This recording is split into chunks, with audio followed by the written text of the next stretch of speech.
Hello students, TET mathematics లో previous year question video చివరి దాకా చూడండి. సేమ్ మోడల్ ప్రాబ్లం ఇస్తాను, ప్రాక్టీస్ చేయండి. సో ప్రాబ్లం చూస్తే 4 to the power of 2x 4 to the power of 2x is equal to 256. So దీన్ని 2 powers లో అయినా చేంజ్ చేసుకోవచ్చు, లేదా 4 పవర్స్ లో అయినా చేంజ్ చేసుకోవచ్చు.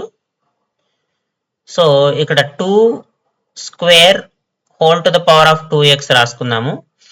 ఇది 2 పవర్ 8 అవుతుంది. So 2 to the power of 4x is equal to 2 to the power of 8.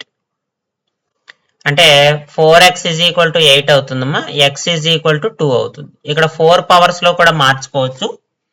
4 4 జర్ 16, 64, తర్వాత 256, 4 power 4. So 2x is equal to 4 అయినా అప్పుడు కూడా x is equal to 2 వస్తుంది. సో ఇదే విధమైన ప్రాబ్లం ఉంది ఇక్కడ. 3 power 2x is equal to 729 అయితే x వాల్యూ ఎంతో కనుక్కొని కామెంట్ బాక్స్ లో మీ ఆన్సర్ పోస్ట్ చేయండి.